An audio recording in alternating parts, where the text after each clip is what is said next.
Shalom Bapak Ibu Saudaraku yang dikasihi oleh Tuhan kita Yesus Kristus. Kami ucapkan selamat hari Minggu. Salam jumpa kembali di dalam program Khotbah Minggu Sunday Blessing. Bersama saya Billy Eli yang akan menyampaikan khotbah kebenaran firman Tuhan di hari Minggu yang penuh dengan sukacita ini. Dengan harapan kita sekalian boleh bertumbuh di dalam iman, di dalam pengharapan, dan di dalam kasih kita yang sejati oleh Yesus Kristus yang sudah menebus dan menyelamatkan kita. Sekali lagi saudaraku, di hari Minggu yang penuh dengan sukacita ini, di tanggal 27 April tahun 2025, kebenaran firman Tuhan atau khotbah firman Tuhan akan mengangkat judul Buah Kekristenan bukan cuma melayani di gereja. Nas firman Tuhan terambil dari Roma, surat Paulus kepada jemaat di Roma, Roma pasalnya yang ke-10. Roma 10 ayatnya yang kedua, saudaraku. Mari kita akan membaca nas firman Tuhan ini. Roma 10 ayat yang kedua berkata, sebab aku dapat memberi kesaksian tentang mereka, bahwa mereka sungguh-sungguh giat untuk Allah, tetapi tanpa pengertian yang benar. Amin. Mari kita berdoa.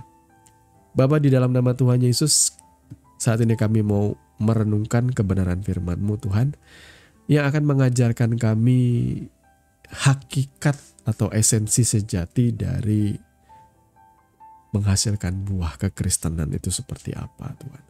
Tuhan, urapi hati dan pikiran kami, urapi hati dan pikiran seluruh jemaat-Mu yang mendengarkan kebenaran firman-Mu.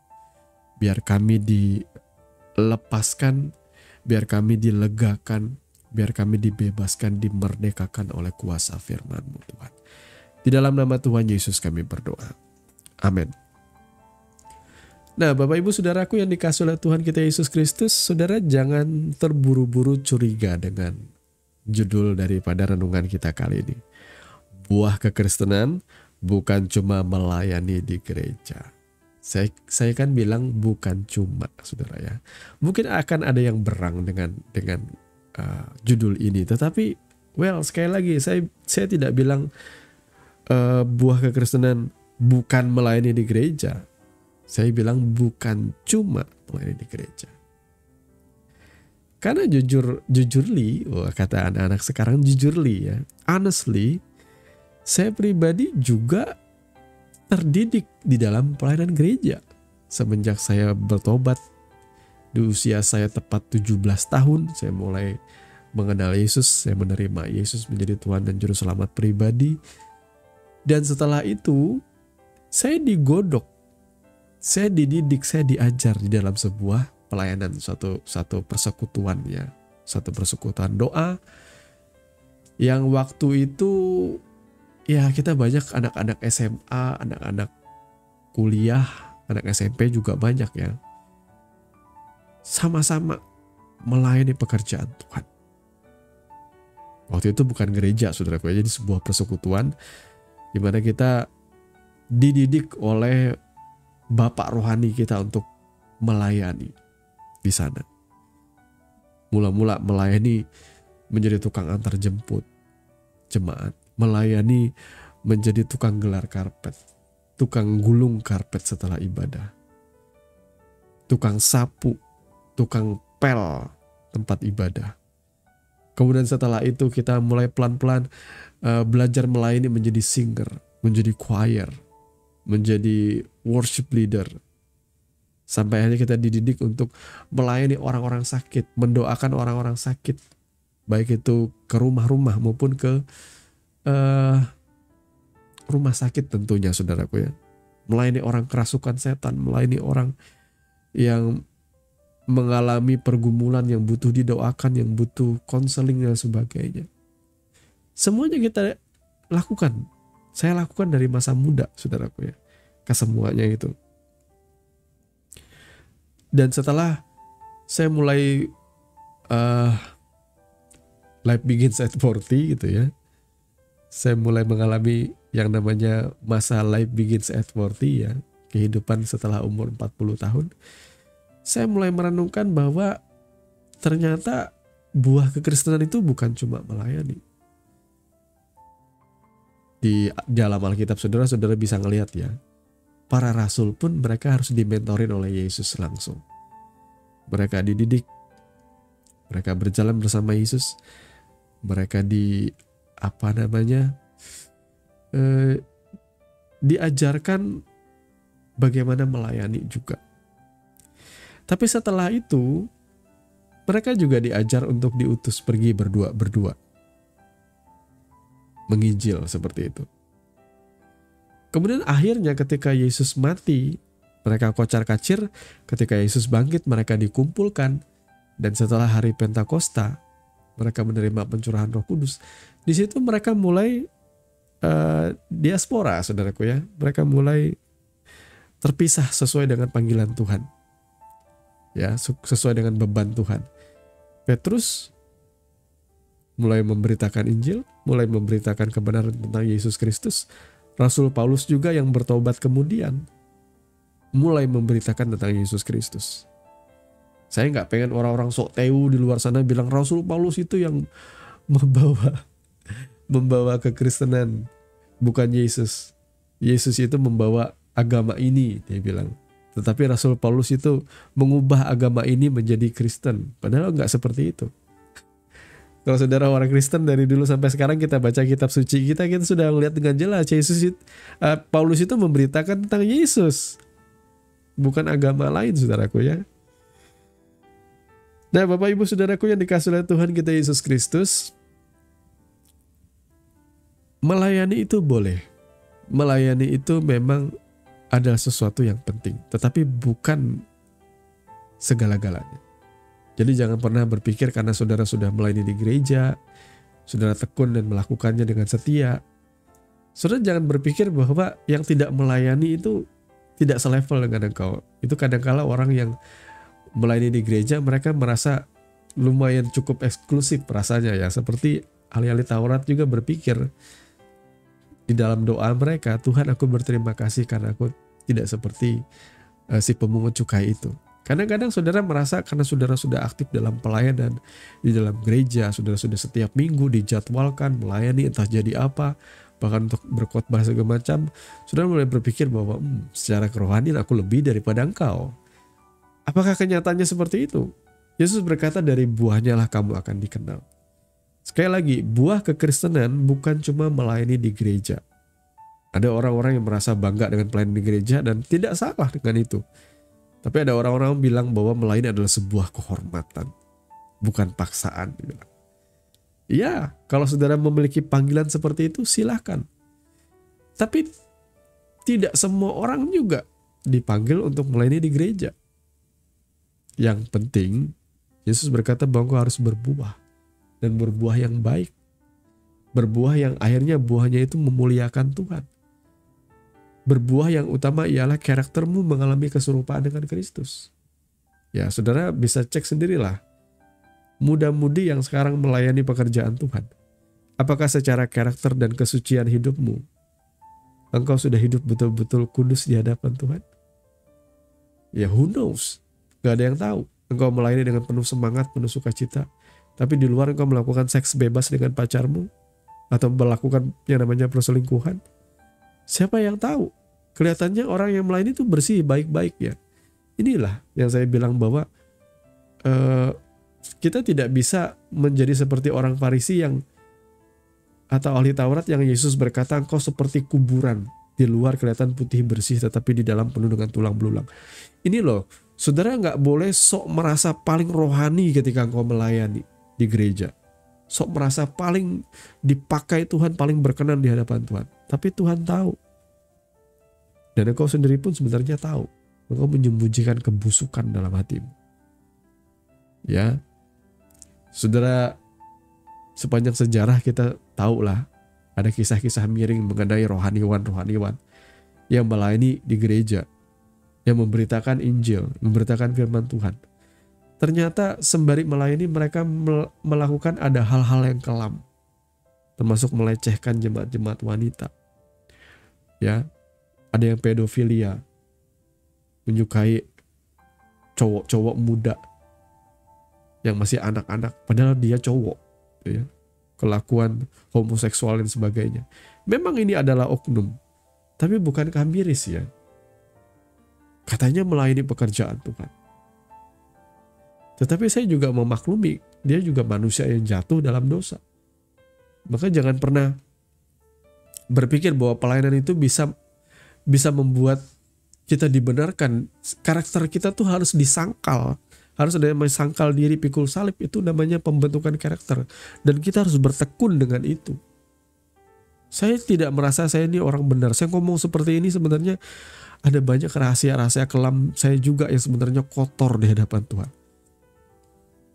Sehingga saya bisa ngasih tahu ini kepada saudara. Supaya saudara tidak jatuh kembali di dalamnya. Jangan merasa sombong, jangan merasa angkuh, mari. Jangan puas hanya sekadar melayani, bahkan melayani di gereja. Saudara harus menjadi orang yang bertumbuh di dalam kebenaran, di dalam kasih. Ya, mana di sini WL, worship leader? Mereka berpikir aku ini penyanyi, aku worship leader. Bukan tugasku untuk membaca merenungkan firman Tuhan. Gak bisa kayak gitu. Aku ini pemain musik, bukan bagianku untuk membaca merenungkan firman Tuhan. Yang gak boleh gitu. Membaca merenungkan firman Tuhan itu bukan soal jabatan pelayanan atau tugas pelayanan di gereja, bukan. Karena kita bukan pengkhotbah, jadinya kita nggak baca Alkitab akhirnya katanya. Padahal ya enggak, setiap orang percaya harus baca dan tekun merenungkan firman Tuhan itu siang dan malam, saudaraku. Saudara-saudara boleh bertumbuh. Saya katakan bertumbuh itu, firman itu akan menerangi setiap sisi-sisi gelap kehidupanmu dan membuat engkau disorot gitu ya. Saudara gak enak disorot itu ya. Kalau ada kejelekanmu yang disorot oleh firman Tuhan, saudara punya pilihan untuk cuek atau saudara punya pilihan untuk bertobat atau berubah. Saya tuh malu sebenarnya. Setiap kali berbuat dosa, setelah berbuat dosa, saudaraku, pasti akan ada rasa malu tertuduh. Itu bagus sih ya, penginsapan Roh Kudus. Tapi kalau boleh jangan jatuh lagi, kata firman Tuhan. Bagaimana caranya? Ya sangkal diri, pikul salib. Ikut Yesus dengan sungguh-sungguh. Ya. Roma 10 ayat 2 tadi berkata, sebab aku dapat memberi kesaksian tentang mereka bahwa mereka sungguh-sungguh giat untuk Allah tetapi tanpa pengertian yang benar ya. Memang ini konteksnya bukan mengacu kepada soal orang yang melayani di gereja sih ya. Tetapi soal saudara-saudara yang lain yang masih belum bertobat dalam hal ini. Ya, tapi saya mengambil bagian penting di sini. Banyak orang yang memang tekun untuk Tuhan, tapi tanpa pengertian yang benar. Sehingga mereka ditipu, saudaraku ya. Saya mau berikan garis besar kepada saudara bahwa pelayanan di gereja itu hanya bagian yang kecil saja dari seluruh tanggung jawab kita bersama dengan Yesus. Gambaran yang besarnya ialah engkau sudah diselamatkan. Dan engkau memiliki hubungan yang tanpa ada batas dengan Tuhan. Jadi tidak akan ada lagi tirai yang menghalangi antara engkau dan Tuhan. Saatnya terbuka, setiap orang bisa bergaul dengan Tuhan. Dan menuntun keluarganya atau mengizinkan Tuhan memimpin keluarga rumah tangga sama seperti Tuhan memimpin Abraham, Ishak, Yakub. Sama seperti Tuhan menuntun ya hamba-hambanya di masa yang lampau. Mereka adalah orang-orang yang berjalan bersama Tuhan. Itu gambaran besarnya. Ya, karena ya terus terang aja ya, gereja hari ini pun tidak sempurna. Bahkan ada kecenderungan gereja saat ini tuh buahnya cenderung ke duniawi, ke hedonistik. Apa yang dicerminkan oleh hamba-hamba Tuhan, oleh pastor-pastor sekarang tuh menunjukkan hedon. Maaf kata ya. Dari buahnya lah kamu akan mengenal mereka, kata firman Tuhan. Kata buah dari gereja itu kebanyakan mengajarkan tentang kekayaan. Buah dari gereja mengajarkan tentang kemewahan. Saya pikir ya ini berita Injilnya sudah mulai menyimpang. Maaf ya, sudah mulai melenceng. Kembalilah kepada dasar bahwa berita Injil itu bicara soal berita sukacita. Bahwa keselamatan itu ada dalam Yesus Kristus. Bukan mengejar segala hal yang duniawi dan mengejar kekayaan dan sebagainya. Mari Bapak Ibu Saudaraku yang dikasihi oleh Tuhan kita Yesus Kristus, semoga kebenaran firman Tuhan yang saya sampaikan ini tidak sekedar dilihat dari sisi yang membuat saudara ditemplak dan saudara tidak menyukai saya, maaf. Tapi mari lihat dan renungkan dan remah lagi apa yang saya sampaikan ini. Bahwa Tuhan secara pribadi rindu untuk kita tidak sekedar berkecimpung dan menghabiskan waktu kita cuma melayani di gereja doang. Layanilah Tuhan secara pribadi. Berbuahlah dalam kehidupanmu hari demi hari secara pribadi. Berbuah banyak. Punya empati dengan tetangga. Melayani di gereja. Wow, melayani luar biasa, dipakai Tuhan di gereja. Tapi di rumah suka nyetel musik keras, tidak tahu kapan waktu. Gak tahu ada tetangga lagi sakit, lagi punya anak kecil, lagi baru lahiran.